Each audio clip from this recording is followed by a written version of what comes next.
want to also give a shout out to Willie Mack. His name is actually William McMillan. I want to say happy birthday to you, Willie Mack, as well. So let's go ahead and jump to the question of the day. The question of the day is sponsored by Cute as a Cupcake, where the cupcakes are more than just cute, they're delicious. Cute as a Cupcake is located at 2008 West 81st in Maryville, Indiana.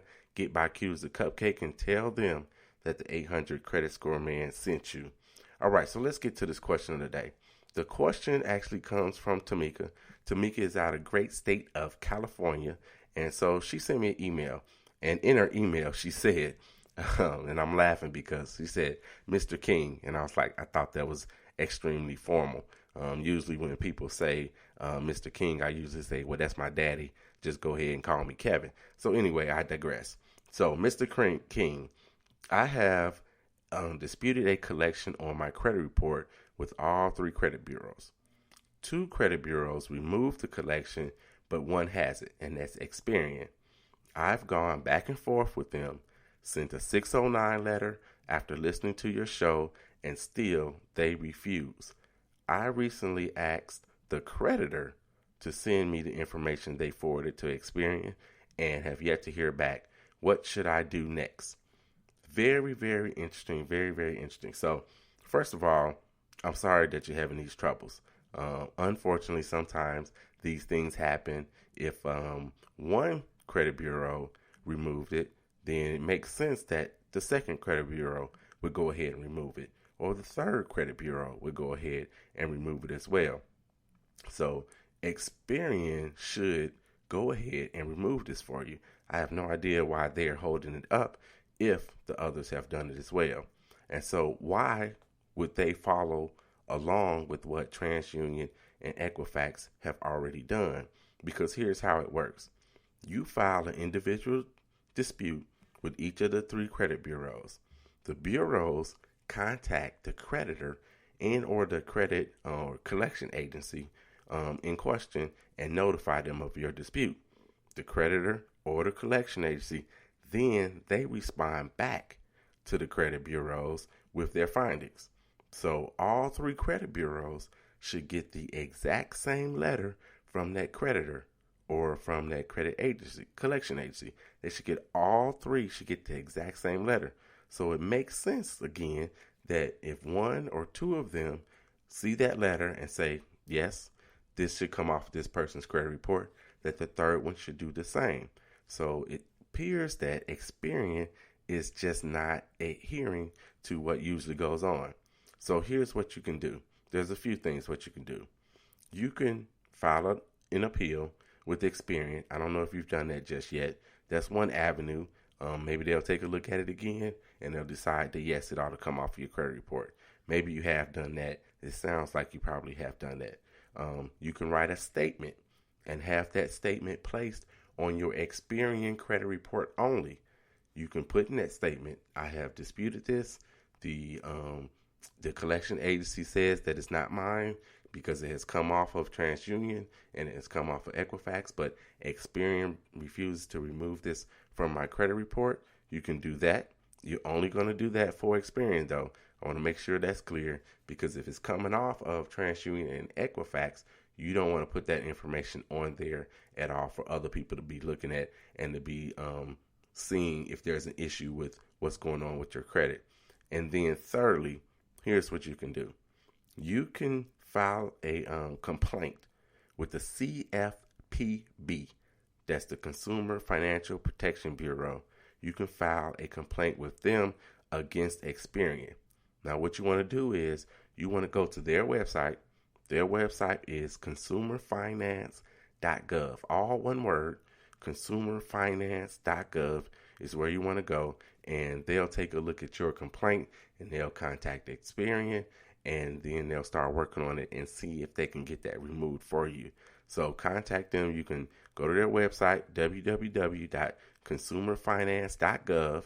Actually, if you /complaint, you can skip by all the rest of it. So consumerfinance.gov /complaint, or you can even give them a call toll free, 855-411-2372. So that's 855-411-CFP. CFPB.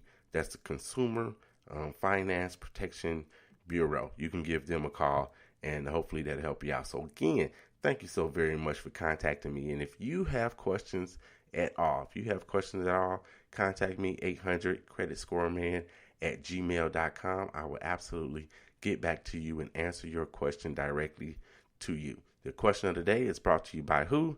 It's Cute as a Cupcake, where the cupcakes are more than just cute, they're delicious. Located at 2008 West 81st in Maryville, Indiana. Get by Cute as a Cupcake and tell them that the 800 Credit Score Man sent you. All right, so let's jump into the show again. So I think we were at number 4. We were at actually number 3, talked about paying on time. So that's where we were. Before I do that, I want to give another shout out. Happy birthday to Antoinette Mann. Happy birthday to you, ex-roomie.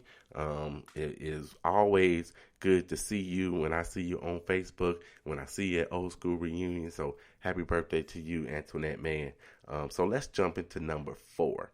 Number 4, on positive ways to impact your credit score. So number 4 is this: increase the limits on your credit cards. That is a positive way to do it. I know it sounds like it might be bass backwards, because now it looks like you have more money that you can actually go out and spend. But at this particular point in time, if you increase the limits on your credit cards and you already have balances on them, and maybe your balances are not at the 30% threshold that you want to be, and let me say this, the 30% threshold of whatever your balance to limit is, that 30% threshold is the highest that it can be. So of course, the lower your balances are, then the lower that debt utilization and that percentage is. So the lower it is, the better it's for you, and your credit score will start to creep up for sure. But you can do this. Go ahead and you can ask for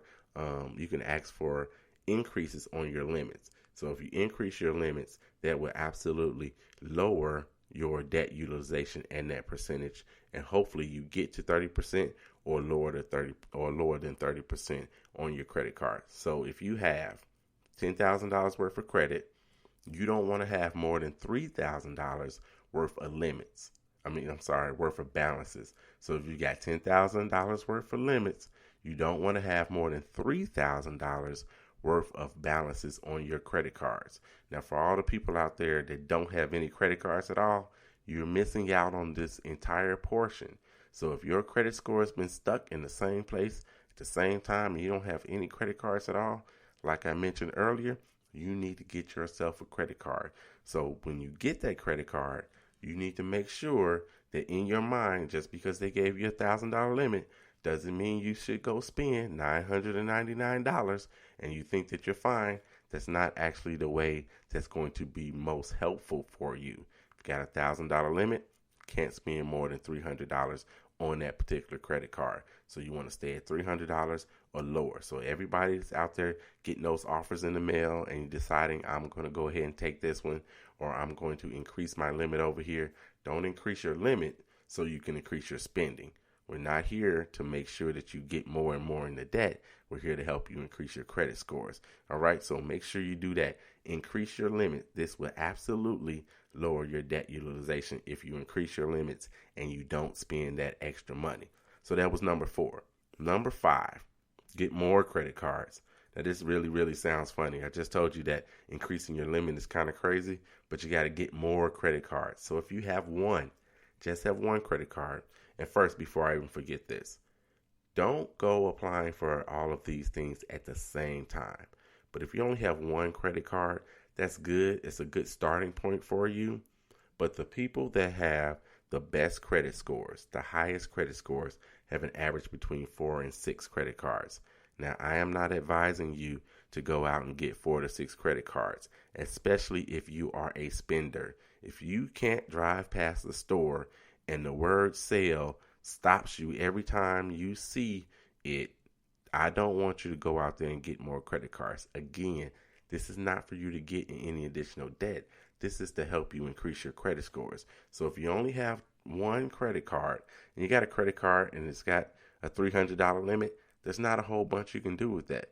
If you go out and spend it spend a couple things on there, you're going to be past that 30% threshold really quickly if you only have a $300 limit. So if you've got a few credit cards and now you're up to $5,000, you're up to $6,000 worth of limits on your credit cards, then that may be something that you can actually work with because you only want to be at 30%. So if you've only got one, I suggest you go out and get another one, especially if your credit score is in a good state right now. Go ahead and get you yet another credit card. Let me pause and say this. Again, if you are about to apply for a mortgage anytime soon, next 6 months, next 9 months, do not go out and get a credit card. Don't do that. You can't do all of the things that I tell you in a vacuum. That's why when I have my clients, I talk about the total picture. The first question that I ask any of my clients is, what is your goal? If your goal is to raise my credit score because I want to buy a home, raise my credit score because I want to start a business and I need to buy a building to start this business, then we're going to navigate the way you attack your credit in different fashions. So everything is personal. This is personal credit. This is personal finance. So you got to make sure that you go about it the right way. Everything that I do comes with this strategy. So don't take everything that I say and go out and run out and do it, all these little pieces. You got to put the whole package together. And if you need some help, always you can contact me. Send me an email, 800creditscoreman@gmail.com. Also, follow me on Twitter. I don't think I mentioned Twitter in a little while. Follow me on Twitter at creditscore_man, at creditscore_man on Twitter. I always follow you back on Twitter. I'm on Instagram as well as 800creditscoreman on Instagram. Follow me at those places, people. All right, so let's jump into number 6. Number 6 is, and this is a very, very powerful tool.